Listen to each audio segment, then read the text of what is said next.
Greetings, ladies and gentlemen, and welcome back to the azure seas of Nita. I am the Heizmeister, and this is the second episode for the construction of the Amphibious assault ship. However, before we begin the construction of a prototype where I can test all the settings and systems that I have laid out beforehand, I have something to show you. As you might recall, this is the Rampart, my first fan-built ship that I created some time ago, an Onyx Watch fan build, and during this construction process I originally wanted to mount one of a very large ballista I built on top of this little tower here. However, it looked just too oversized and didn't really fit in with the overall theme of the ship. So I scrapped that idea and replaced it with a regular cram cannon instead. However, I stated that I would build another vessel that would carry this ballista, and only this large ballista I constructed. Well, let's just say I'm a man who keeps his promises. And here we have it. Lo and behold, a vessel which carries this ballista and only this oversized ballista on top. Yeah, this might have been an iron cordon once that just shrunk in the wash. I don't know. I certainly did get inspired by the iron cordon's layout. However, this is, as I have dubbed it, the ballista carrier. A name which perfectly describes its function. It is here to carry a ballista. It is also equipped with a decoy launcher here in the back, and that's about it. Just this ballista and nothing else. Now, I could go over various details of this vessel, like how it has literally no defense and pretty much paper armor, it is surprisingly fast, and so on, but I'd rather show you the capabilities of this little ballista carrier in a little combat session.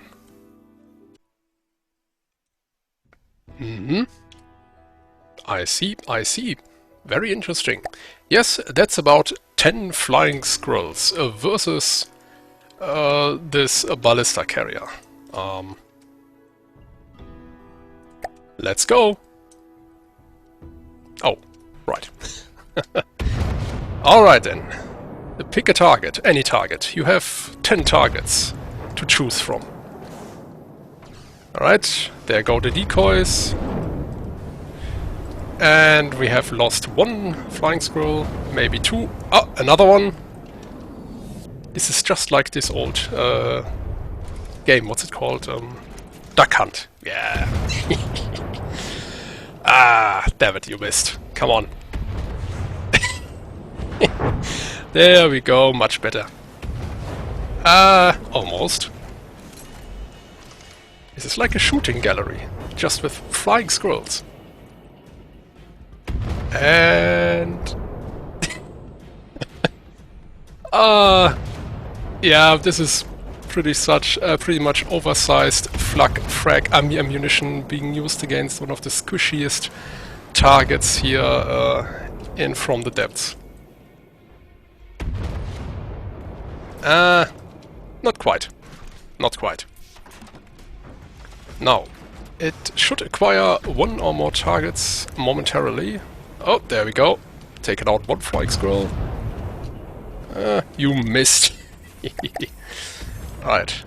Let's have a look at the perspective, how it looks from the flying squirrel's perspective, that is. Look at this, a little unassuming vessel with a giant ballista on top. And poof. There goes another flying annoyance.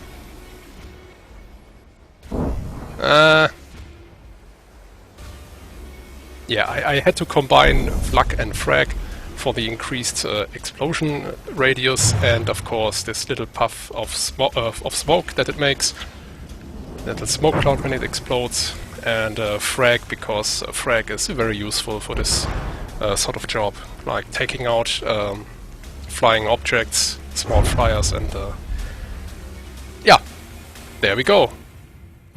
Oh, hey, you survived. Oh, that's not fair. There we go. Alright then, the skies have been cleaned up, and the fun part at the start of the video has now concluded. This is the Ballista carrier.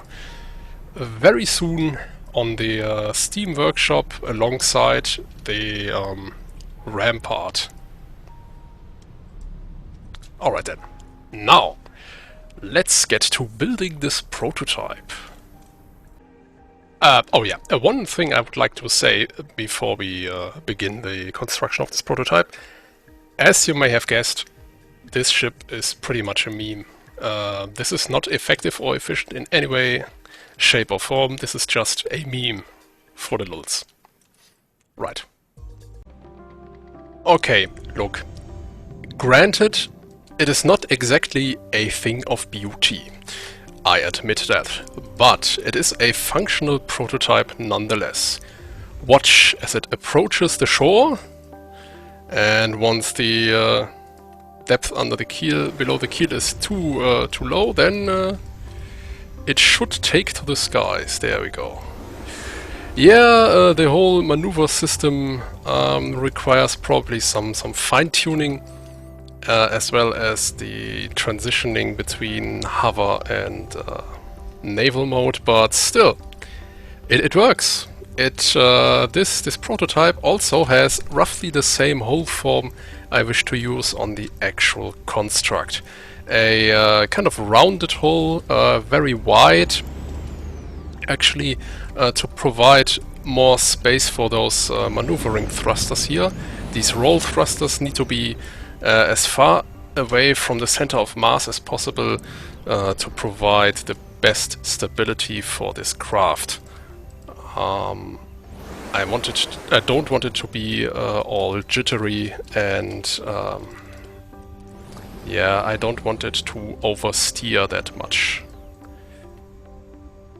So yeah, it actually works. This transitioning system from water to land mode. Let's go across this island one more time and see what happens.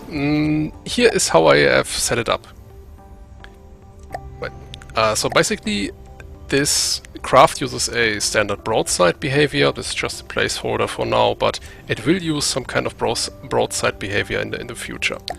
Then I have adjusted that the maximum height be above land and water, and the maximum altitude in general will always be 25 meters. Then I have set up two movement types. One is hover movement. This is in shallow waters or on land, and the other is ship or tank. Please note that ship or tank disregards any hover input and output, so these required altitudes are not necessary here. So in water, basically, this vessel will simply be going along and moving as if it were a normal ship.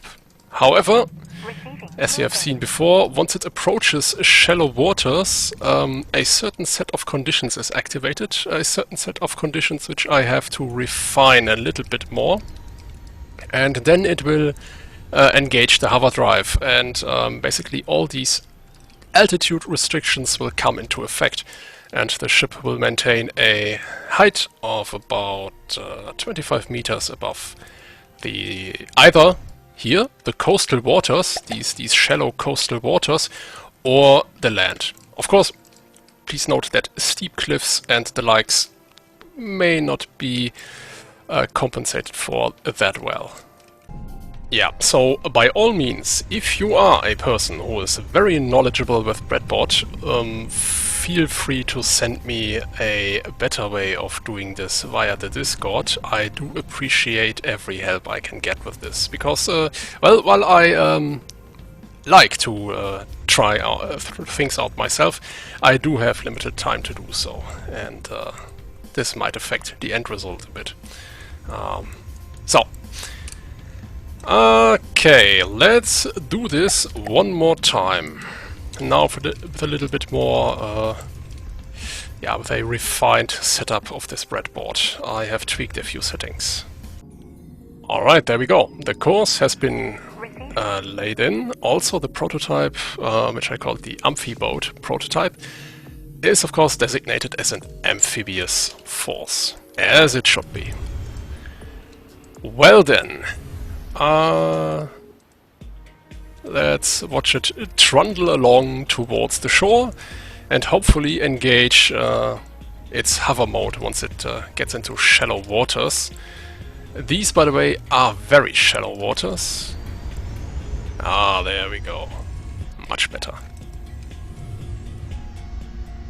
Good.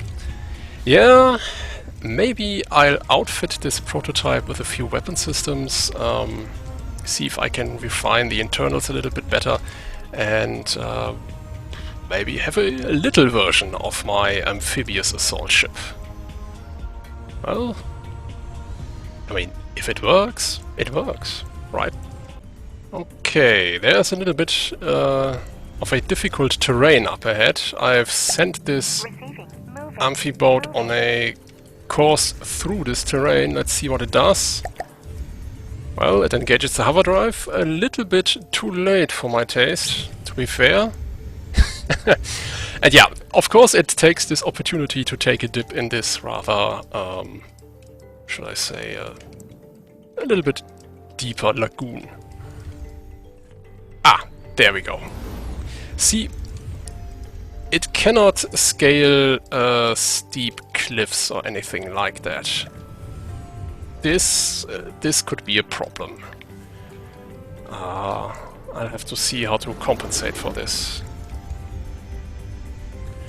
Anyways, yeah, this is the sort of testing I'd like to do with these, with my my constructs in general, like putting it really through all the paces and see how it behaves in rough seas and near land, and for land constructs near difficult terrain and on mountains.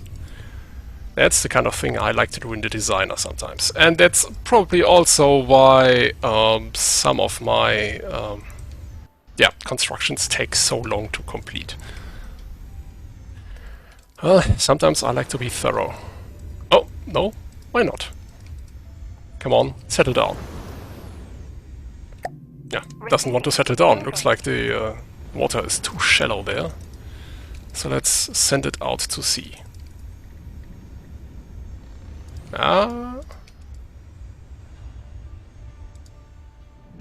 Anyway, all this bobbing up and down should make it difficult for the enemy to hit this thing. At least I hope so. Now, I said that I wanted to install a particle cannon. I said this in the comments, and this is probably going to be one that is sitting underneath the keel here, being able to fire at targets while it is in the water and also while it is in hover mode. Should be quite alright.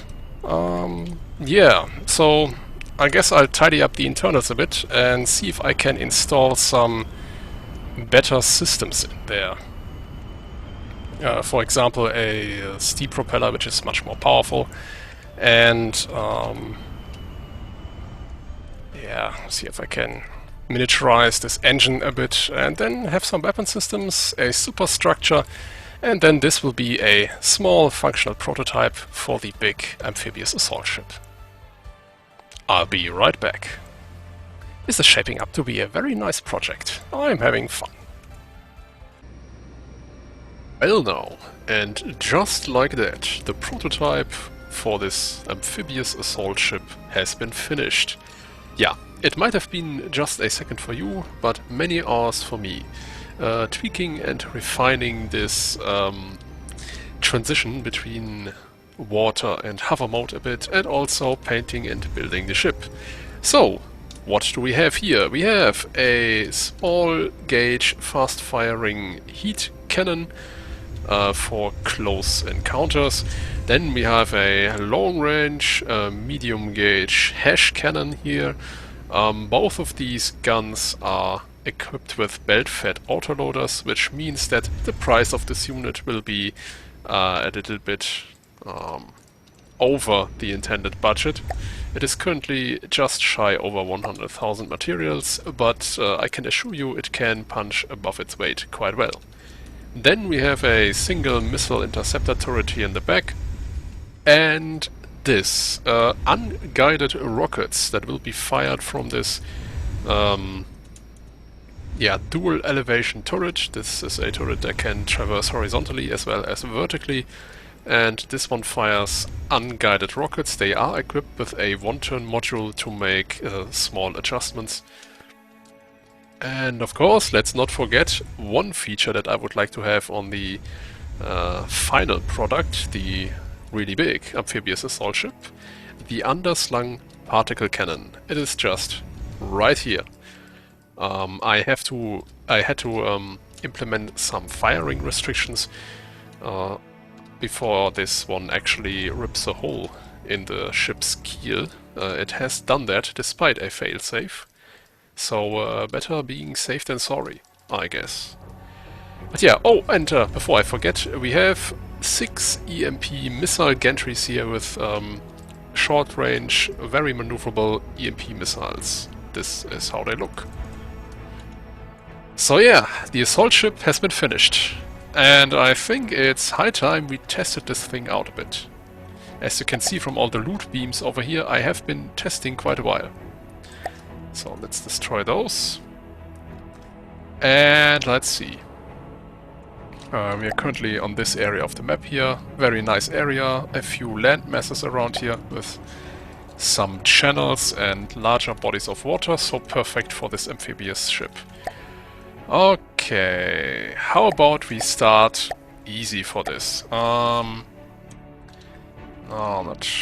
Give me a marauder. Why not? Oh no, there is a marauder over there. Whatever shall we do? Well, the one of the main guns has now opened fire. Although I don't think it's going to hit anything. And watch as the amphibious ship approaches the shore. As the sea begins to get shallower, it will continue to lift itself out of the water until it has finally reached a shallow enough coast that it can transition or fully transition into hover mode. And there we go. It's up and away, hovering towards its target.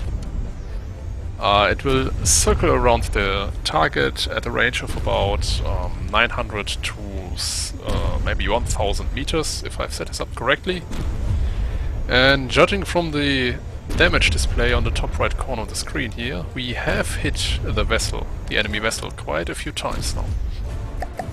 So, we are now over water once again. However, this water here is too shallow to settle down just yet. And there we go, all weapons are firing, including the particle cannon and the rapid fire heat gun. And oh, by the way, these big holes here are from these kinetic thumper missiles. And we should be touching down any second now. Or maybe not. There we go. The water here is deep enough to transition into the normal water navigation mode. So yeah, the amphibious assault ship. It does indeed work. Let's see, what else can we do? Receiving. How about we relocate a bit over to this area? And above this island there is a coffin nail. Come on, go get it. So yeah, it's overall speed while in water navigation mode is about 22 to 23 meters per second. It's not exactly that fast, but yeah, that's the nature of this hull shape, I guess, and the nature of our single propulsion system. Right, getting bombarded here from the coffin nail. You see now that the prototype does lag a little bit in the defensive department. However, its offense is quite potent if it hits. And there we go, we have completely destroyed the coffin nail. Yeah, defensive-wise, it's lacking shields first and foremost, also no missile or torpedo decoys, just these interceptors here in the back. But that's good enough for me. So yeah, we've done it. So, how about you take a stroll over this landmass here and we'll see what enemy we can engage next. Let me think. How about something more difficult? A flounder, perhaps. Let me just repair and rearm this vessel now. And there we go. So, our next opponent is a flounder, and as you can see here, this ship is fast enough to chase down opponents over land masses and close the distance to them, even if they are on the other side of an island. Just to give you an example. But yeah, in terms of defenses, this one is pretty much a glass cannon. Alright, we are in broadsiding range, kinetic missiles away. Those pack quite a bunch, but also have a very long reload. And yeah, our particle cannon can fire above water and below water, just as I intended. Now, what happened there? Oh, we seem to have killed the AI core, or destroyed it. Very nice. I think it's time for one last opponent. Alcazar, this thing would rip this little ship apart. There has to be something else. A mod. Yes, this one please. Right then. Acquire the target and open fire. Now, the specialty of the mod is that it will chase us down to ram us with its steam drills. So this little ship here will have to evade in this, well, it's just a fairly wide channel. I was about to say a narrow channel, but it's actually not that narrow. At least if you take this ship's size into account as well. Oh, took one on the nose. Oh, the bow. Oh yeah, watch out for those cram mortars. And there we go. Engage broadsides, and just before that missile launcher got taken out, we managed to get a few missiles off. You know, rockets, since they are unguided. And there we received a few hits to the engine section. That's quite problematic. This ship, by the way, doesn't have any torpedoes, since, you know, once it transitions into hover mode, torpedoes would be quite useless unless you have remote-guided ones that are also equipped with variable thrusters and secondary torpedo propellers. Kind of like an all-terrain missile, if you want to call it that. That would actually be not a bad idea for the finished product, the large amphibious assault ship. I may have to keep that in mind. Anyway, looks like we have successfully dealt with the mod just here. And it has been disabled. No, it's still firing. I spoke too soon. Missiles repaired, or rockets. And now we can once again deal large chunks of damage to our enemies. And I'm so glad that we are doing battle in this channel here, with varying, where the seafloor does have a varying depth, so I can fully show you this ship's capabilities, especially the amphibious capabilities. Haha. Isn't it great to have a ship that will never run aground? Because it seems to avoid this ground. Almost as if the floor is lava. Right then, I guess this is it for this episode. The prototyping phase has been concluded. I have now learned quite a deal about how to build this larger amphibious assault ship now, and yeah, I guess I'll better get right on it for the next episode then, where we will finally build the final product and hopefully terrorize our enemies not only on the sea but also on land. So, with that being said, I am the Heizmeister, and I hope you have enjoyed this episode of the prototyping for this assault ship.